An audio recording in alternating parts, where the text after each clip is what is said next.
अभ्युदय। अभ्युदय से होगा आपका उदय, क्योंकि पेट परीक्षा के लक्ष्य बैच की सफलता के बाद आ चुका है अभ्युदय बैच, जिसका टारगेट है आपको अब एसएससी की परीक्षा में सफलता दिलाना, जहां पर चल रही हैं daily live classes for all the subjects, वो भी बिल्कुल फ्री, सुबह 8 बजे से दोपहर 12 बजे तक, जहां पर आप पढ़ सकते हैं सुबह 8 बजे से जीएस, 9 बजे से इंग्लिश, 10 बजे से रीजनिंग और 11 बजे से मैथ्स। तो इंतजार किस बात का है, आज ही ज्वाइन करिए Abhyudaya batch only on OL Expert। Hello everyone, welcome to OL Expert। आज यहाँ पर अभ्युदय बैच में हम लोग जो डिस्कशन करने वाले हैं ये है हमारा बहुत ही महत्वपूर्ण टॉपिक, क्योंकि इससे संबंधित बहुत सारे प्रश्न पूछे जाते हैं and that is periodic table, यानी कि आवर्त सारणी। ठीक है, आवर्त सारणी जो भी हमारे तत्व अभी तक खोजे गए हैं, ठीक है, यानी कि जितने भी एलिमेंट्स खोजे गए हैं उनकी स्टडी के लिए, ताकि एक ही जगह हमें उन सब के बारे में पता चल सके, उनकी प्रॉपर्टीज क्या है, इसके लिए डिजाइन की गई थी। और यहाँ पर आवर्त सारणी का इतिहास की कब बनाई गई, क्या क्या हुआ, उसमें क्या मॉडिफिकेशंस हुए, किसने किए, इन सब के बारे में हम लोग चर्चा करने वाले हैं। ठीक है, यहाँ पर जैसे कि आप देख सकते हैं कि यह हमारे सोशल मीडिया हैंडल्स हैं, यहाँ से आपको आपके डेली अपडेट्स मिलते रहेंगे, जो कि आपके एग्जाम के जो भी अपडेट्स आते हैं, ठीक है, एग्जाम के पॉइंट ऑफ व्यू से इंपॉर्टेंट है, कैसे आपको तैयारी करनी है, तो सोशल मीडिया हैंडल्स में इन सभी को आप लोग ज्वाइन और सब्सक्राइब जरूर कीजिए। और जो आप लोगों की पीडीएफ की रिक्वायरमेंट होती है, ये पीडीएफ आपको टेलीग्राम से मिलेगा, तो टेलीग्राम जिन लोगों ने भी इंस्टॉल नहीं किया है वो इंस्टॉल कर लीजिए, और वहां पर t.me/OLE क्लासेस के नाम से आप चैनल को सर्च करेंगे और वहां से आपको पीडीएफ की जो भी रिक्वायरमेंट है वो वहां से आपकी फुलफिल हो जाएगी। तो देरी ना करते हुए बेटा हम लोग चलते हैं आज के अपने जो हमारा टॉपिक है, यानी कि पीरियोडिक टेबल। देखिए, पीरियोडिक टेबल जो है इसकी अवधारणा यानी कि शुरुआत की बात की जाए तो आवर्त सारणी को सबसे पहले जो ऑथेंटिक माना गया है वो है आपका मेंडलीफ की पीरियोडिक टेबल। मेंडलीफ ने जब पीरियोडिक टेबल को डिजाइन किया था, ठीक है, तो उस समय टोटल 63 एलिमेंट नोन थे, यानी कि कुल कितने ज्ञात तत्व थे, टोटल 63 एलिमेंट्स, यानी कि ये आपके 63 एलिमेंट्स जो हैं उस समय नोन थे, ज्ञात थे, और इनको एक जगह पर स्टडी करने के लिए मेंडलीफ ने इसको बनाया था। मेंडलीफ एक साइंटिस्ट थे, ठीक है, जिन्होंने केमिस्ट्री के ऊपर काम किया था। अच्छा देखिए, केमिस्ट्री की बात कर रहे हैं तो केमिस्ट्री में फादर ऑफ द केमिस्ट्री जो आता है, यानी कि जो आपका रसायन विज्ञान के जनक हैं, ठीक है, यहां पर दो केस बनते हैं, दो क्वेश्चंस आपके बनते हैं कि फादर ऑफ द केमिस्ट्री आपका माना जाता है रदरफोर्ड को। ठीक है, क्यों? क्योंकि रदरफोर्ड ने क्या किया था, एक तो न्यूक्लियस यानी कि नाभिक की खोज की थी, और दूसरा इन्होंने किसकी खोज की थी, प्रोटॉन की डिस्कवरी की थी। ठीक है, तो इसलिए रदरफोर्ड को क्या माना जाता है, फादर ऑफ द केमिस्ट्री। लेकिन यहीं पर क्वेश्चन मॉडिफाई करके कैसे पूछा जाता है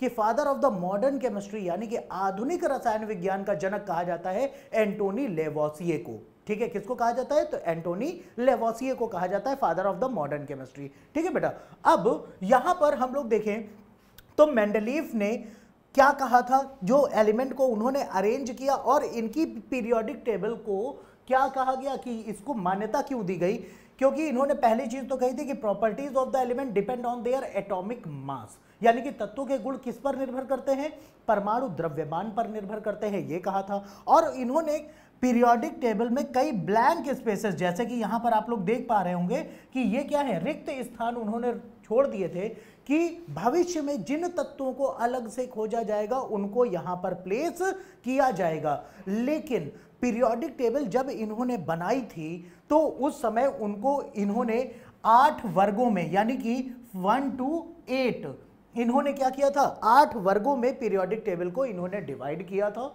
ठीक है, वर्ग क्या होते हैं, यानी कि जो ग्रुप्स हैं, 8 ग्रुप्स में इन्होंने डिवाइड किया था और एलिमेंट को उन्होंने अरेंज किया था on the basis of atomic weight.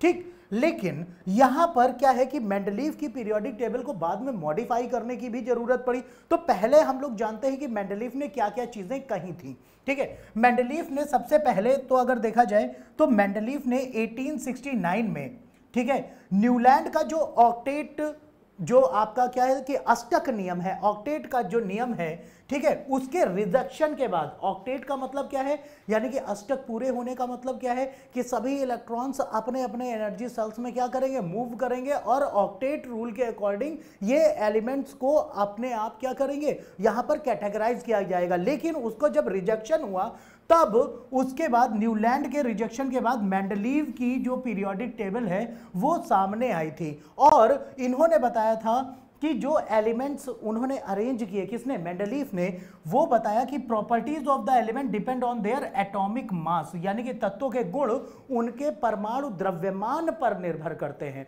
और एटॉमिक मास क्या होता है, परमाणु द्रव्यमान क्या होता है, किसी भी एलिमेंट में आपका क्या होता है कि एक न्यूक्लियस होता है, नाभिक होता है, और नाभिक में हम लोग जानते हैं कि उसमें क्या होता है, प्रोटॉन और न्यूट्रॉन होते हैं, जबकि इलेक्ट्रॉन जो होते हैं ये अपने अपने एनर्जी सेल्स में स्पिन करते रहते हैं। ठीक है, तो परमाणु द्रव्यमान पर निर्भर करता है। और साथ ही साथ अगर देखा जाए तो ये उन्होंने बढ़ते हुए क्रम में, पीरियोडिक टेबल में एलिमेंट्स को बढ़ते हुए क्रम में मेंडलीव ने अरेंज किया था। ठीक, अब यहां पर देखें तो मेंडलीव की जो पीरियोडिक टेबल थी, यानी कि उसके क्या कैरेक्टरिस्टिक थे, क्या गुण थे जिस वजह से इसको मान्यता दी गई। तो सबसे पहली चीज कि उन्होंने ब्लैंक स्पेसेस छोड़े थे, और साथ ही साथ उन्होंने क्या बताया था कि कुछ निश्चित तत्व है और उनकी जो भी प्रॉपर्टीज है, यानी कि उनके जो भी लक्षण हैं, वो सभी के सभी किस पर निर्भर करते हैं, परमाणु भार पर या परमाणु द्रव्यमान पर निर्भर करते हैं।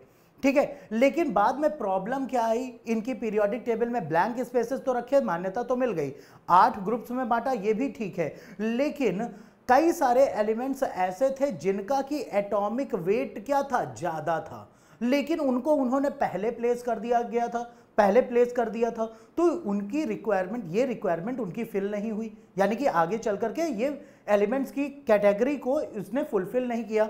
ठीक है, साथ ही साथ अगर देखें तो इन्होंने और क्या किया था, जो लिमिटेशंस में देखा जाए तो जो आइसोटोप्स डिस्कवर हुए फ्यूचर में, आइसोटोप्स क्या होते हैं, समस्थानिक। ठीक है, एलिमेंट के आइसोटोप्स क्या होते हैं बेटा, वो समस्थानिक होते हैं। समस्थानिक का मतलब क्या है कि वो सभी एलिमेंट जिनका की एटॉमिक नंबर, ठीक है, सेम होता है, लेकिन एटॉमिक मास क्या होता है, सेपरेट होता है, और एटॉमिक मास सेपरेट है। जैसे हाइड्रोजन की बात करें तो 1H1, 1H2 और 1H3, ये 3 आपके क्या है, हाइड्रोजन के आइसोटोप्स कहलाते हैं, यानी कि इन सभी का एटॉमिक नंबर तो 1 है, लेकिन एटॉमिक वेट क्या है, डिफर है। ठीक है, और ये जो है एटॉमिक वेट के अकॉर्डिंग ये फुलफिल नहीं कर रहे थे मेंडलीव की पीरियोडिक टेबल को। साथ ही साथ मेंडलीव की पीरियोडिक टेबल में क्या प्रॉब्लम थी कि वो हाइड्रोजन की ही पोजीशन, ठीक है, हाइड्रोजन की पोजीशन को एक्सप्लेन नहीं कर पाए थे कि हाइड्रोजन को कहां रखा जाएगा और कैसे उन्होंने पहले नंबर पर रखा, ये भी वो एक्सप्लेन नहीं कर पाए थे। इसलिए पीरियोडिक टेबल, मेंडलीव की पीरियोडिक टेबल को फर्दर मॉडिफाई किया गया। ठीक है, साथ ही साथ यहां पर अगर देखा जाए तो जो एलिमेंट का एटॉमिक वेट के अकॉर्डिंग प्रॉब्लम क्रिएट हुई, तो इस पीरियोडिक टेबल का रिजेक्शन हुआ। बाद में जो दूसरे साइंटिस्ट आए जिनका नाम था मोजले, मोजले ने क्या किया था बेटा, पीरियोडिक टेबल को रीअरेंज किया था, पुनः स्थापित किया था, और यह बताया था कि properties of the element depend on their atomic number, यानी कि तत्वों के गुण उसके परमाणु क्रमांक पर रखते हैं, परमाणु क्रमांक पर निर्भर करते हैं, उनकी जो केमिकल और फिजिकल प्रॉपर्टीज है वो भी उनके एटॉमिक नंबर के ही अकॉर्डिंग क्या होती है, एटॉमिक नंबर के ही अकॉर्डिंग वो रहती है। और साथ ही साथ उन्होंने हाइड्रोजन को फर्स्ट प्लेस में, यानी कि उसकी पोजीशन को भी सेट करने में उसको रिक्वायरमेंट को फुलफिल किया था। इसीलिए मॉडर्न पीरियोडिक टेबल, यानी कि आधुनिक आवर्त सारणी जो हम लोग पढ़ते हैं, वो किसने दी थी, मोजले ने, और उसी को मान्यता मिली। ठीक है, क्लियर। अब यहां पर पीरियोडिक टेबल में क्या हुआ कि यहां पर जो पीरियोडिक टेबल को फिर से रीअरेंज किया गया था न्यूलैंड के अकॉर्डिंग, तो जो भी एलिमेंट फर्दर खोजे गए, तो जो ब्लैंक स्पेसेस थे किसमें, मेंडलीफ की पीरियोडिक टेबल में, उनको खोज करके यहां पर उनको क्या किया गया, फिल करना शुरू कर दिया गया, जिसकी वजह से हमारी पीरियोडिक टेबल क्या होने लगी, इनलार्ज होने लगी, यानी कि बढ़ने लगी। साथ ही साथ यहां पर अगर देखिए तो कुछ पहले से, यानी कि मेंडलीफ ने जब बनाया था पीरियोडिक टेबल, उससे पहले से कुछ नोन एलिमेंट्स भी थे, और उन नोन एलिमेंट्स में आपका कार्बन नोन था, सल्फर नोन था, ठीक है, आयरन नोन एलिमेंट में था, कॉपर था, सिल्वर था, टिन था, ठीक है, लेड, मरकरी और गोल्ड। ये पहले से, यानी कि जब मेंडलीफ ने बनाया पीरियोडिक टेबल, जो नए तत्व खोजे गए उससे कहीं पहले से ये सभी एलिमेंट्स मौजूद थे जिनके बारे में लोगों को जानकारी थी। ठीक है, क्लियर। साथ ही साथ ये जो ब्लू कलर के जो आपके एक्टिनाइड्स हैं, ठीक है, जिनको आज हम लोग एफ ब्लॉक में कंसीडर करते हैं, ठीक है, एक्टिनाइड्स, और साथ ही साथ लैंथेनाइड्स सीरीज को भी डिस्कवर किया गया था। ठीक है, अब यहां पर हम लोग देखें कि जो आपका ऑक्टेट का, ठीक है, डोबेराइनर का जो त्रिक नियम है, वो आपका क्या था कि वो भी पीरियोडिक टेबल को अरेंज करने में काफी ज्यादा हेल्प कर रहा था। ठीक है, अब मॉडर्न पीरियोडिक, जो कि हम लोग देखें periodic table, modern periodic table हमारी है, यानी कि आधुनिक आवर्त सारणी है, इसमें टोटल नंबर ऑफ ग्रुप्स, यानी कि वर्गों की जो संख्या है वो 1 से लेकर के कितनी है बेटा, 18 तक है। ठीक है, 1 से लेकर के 18। तो आधुनिक आवर्त सारणी में टोटल नंबर ऑफ ग्रुप्स, यानी कि जो हमारे वर्ग हैं, वर्गों की संख्या कितनी है, तो 18 है। लेकिन वही टोटल नंबर ऑफ पीरियड्स की बात करें, यानी कि आवर्त की अगर बात की जाए, तो टोटल नंबर ऑफ पीरियड्स, यानी कि जो हमारे आवर्त हैं, इनके केस में अगर देखें तो इनकी संख्या कितनी है, 7।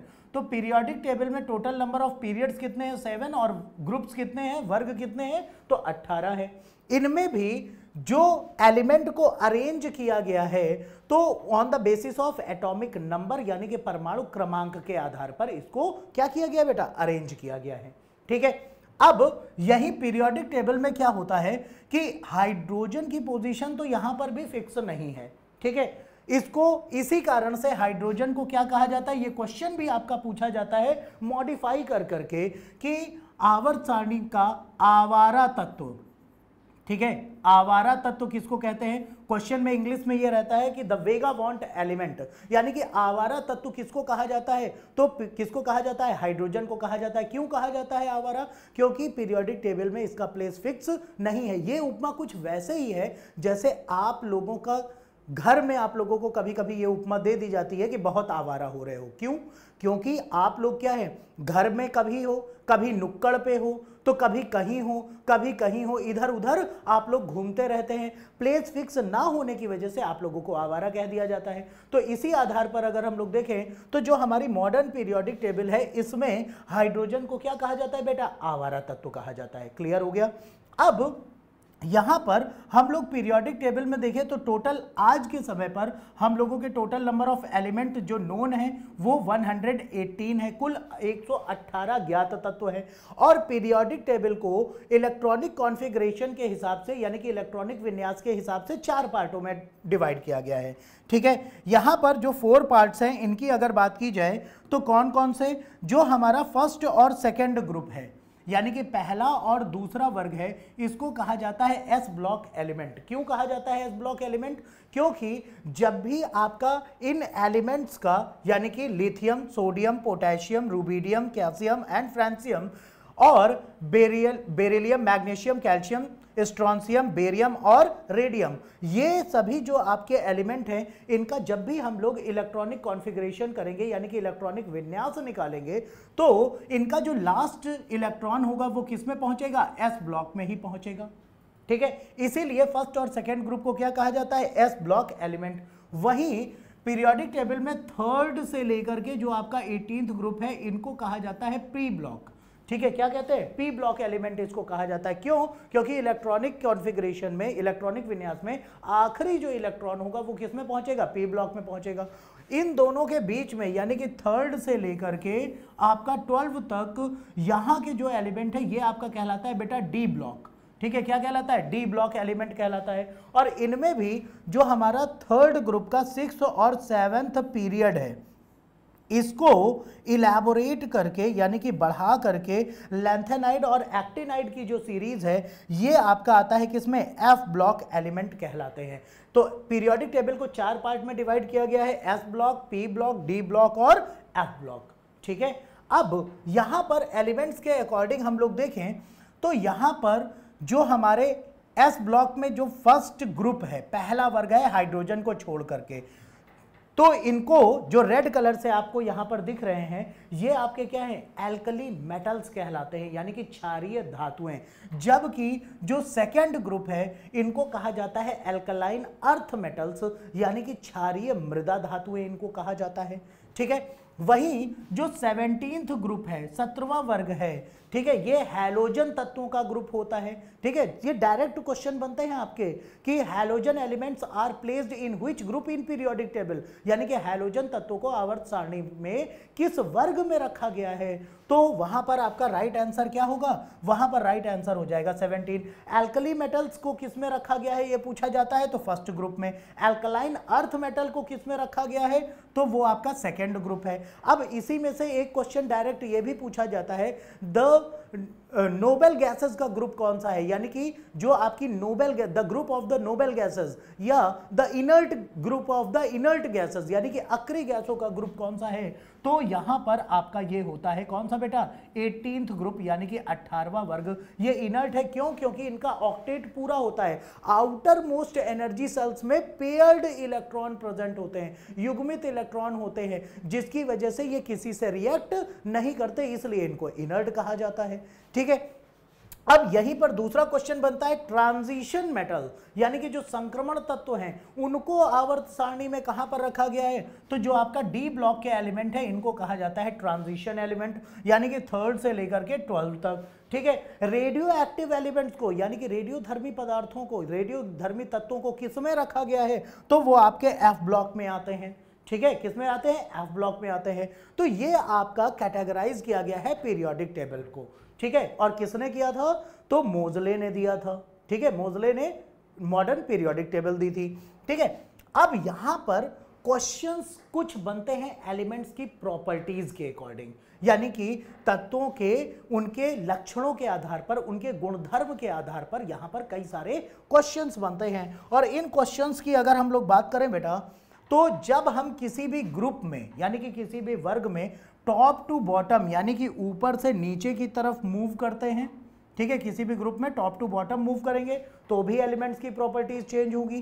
किसी भी पीरियड में लेफ्ट टू राइट, देखिए यहां पर जो आप लोग देख रहे हैं तो आपके लेफ्ट हैंड की तरफ जो पोर्शन है ये आपका लेफ्ट पोर्शन है और राइट हैंड की तरफ जो पोर्शन है ये राइट पोर्शन है। ठीक है, तो जब हम किसी भी पीरियड में, पीरियड्स जो है यानी कि जो आपके आवर्त हैं पीरियड में लेफ्ट टू राइट मूव करते हैं तो भी एलिमेंट्स की प्रॉपर्टीज में चेंजेस आते हैं।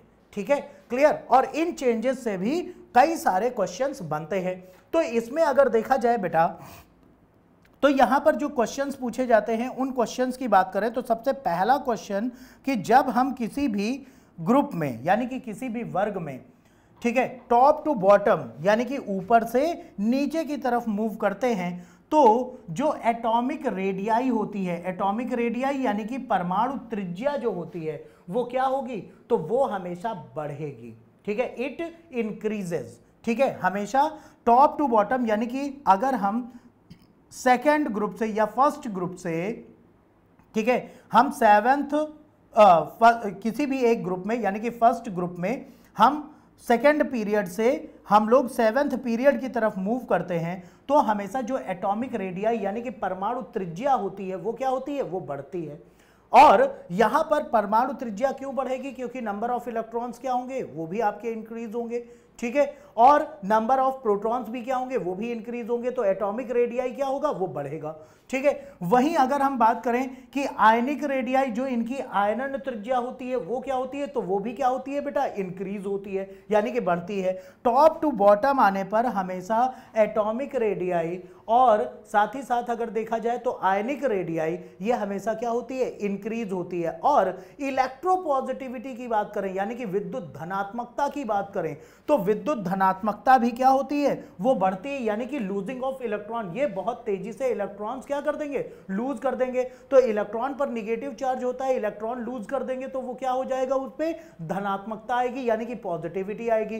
तो टॉप टू बॉटम जाने पर हमेशा इलेक्ट्रोपॉजिटिविटी क्या होती है, बढ़ती है, यानी कि इंक्रीज होती है। अब वहीं अगर हम इन्हीं तीनों प्रॉपर्टीज को हम किधर लेकर के जाएं, लेफ्ट टू राइट अगर हम लोग मूव करें, ठीक है, तो जो एटॉमिक रेडियाई है यानी कि परमाणु त्रिज्या है वो लेफ्ट टू राइट मूव होने पर क्या होती है, घटती है, यानी कि रिड्यूस होती है। क्यों?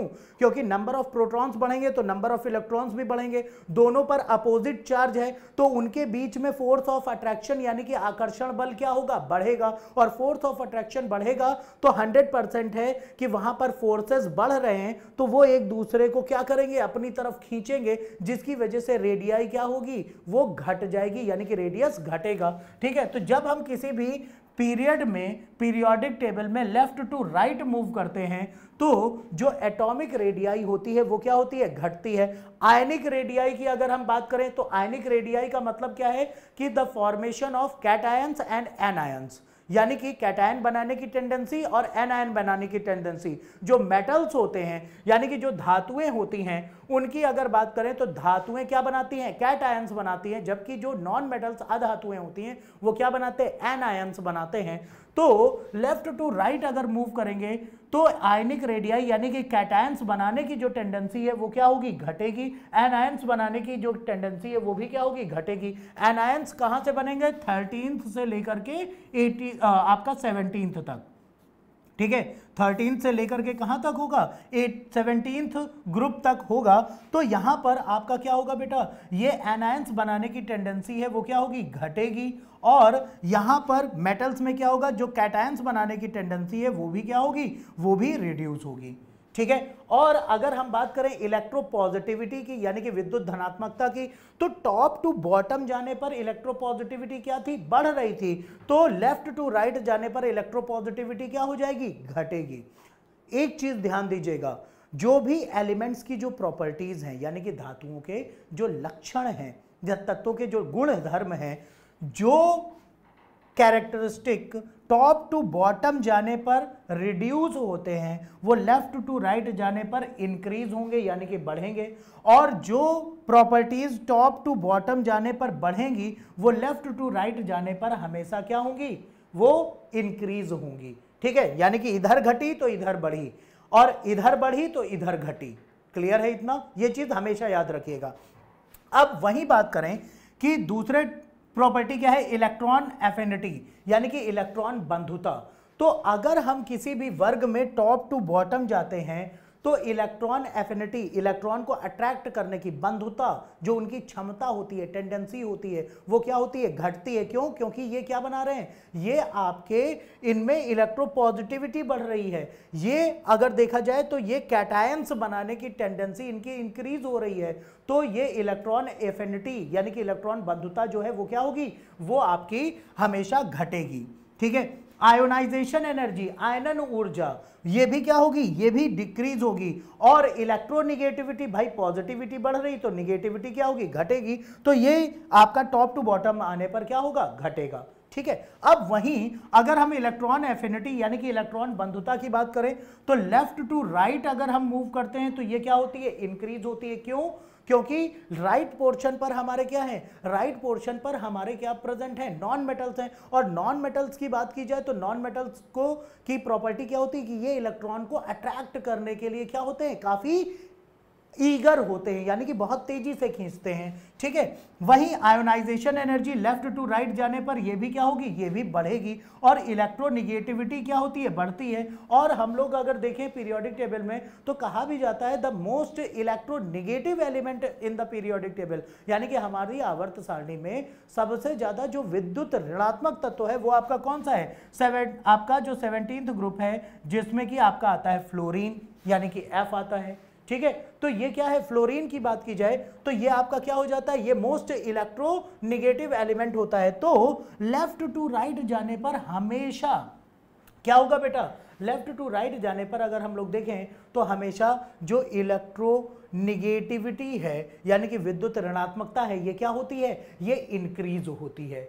क्लियर है इतनी बात, सभी को समझ में आ रहा है। तो ये हमारी मॉडर्न पीरियोडिक टेबल में एलिमेंट की प्रॉपर्टीज के अकॉर्डिंग जो कैटेगराइजेशन होता है कि टॉप टू बॉटम आने पर क्या चेंजेस आएंगे और लेफ्ट टू राइट जाने पर क्या चेंजेस आएंगे, ये सारे पॉइंट्स यहीं से आपके क्लियर होते हैं। ठीक है, अब साथ ही साथ हम लोग देखें तो यहां पर कुछ क्वेश्चंस ऐसे पूछ लिए जाते हैं पीरियोडिक टेबल में कि आपका जैसे कि इनर्ट गैसेस का ग्रुप तो आपका कौन सा है, इनर्ट गैसेस का ग्रुप 18th ग्रुप है। ठीक है, इसमें कौन कौन से हैं, helium, neon, organ, krypton, xenon और रेडॉन। ठीक है, ये आपके क्या हैं, ये सभी आपकी गैसेस हैं।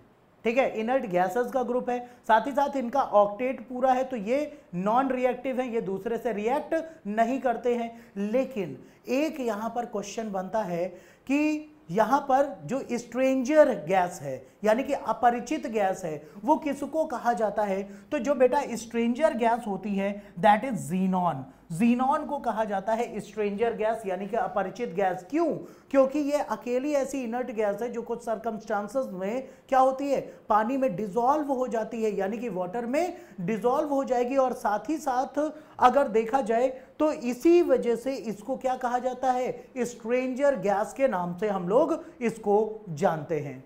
ठीक है, इतना पॉइंट क्लियर है। तो उम्मीद करते हैं कि पीरियोडिक टेबल में आपको ये सारे पॉइंट्स क्लियर हो गए होंगे।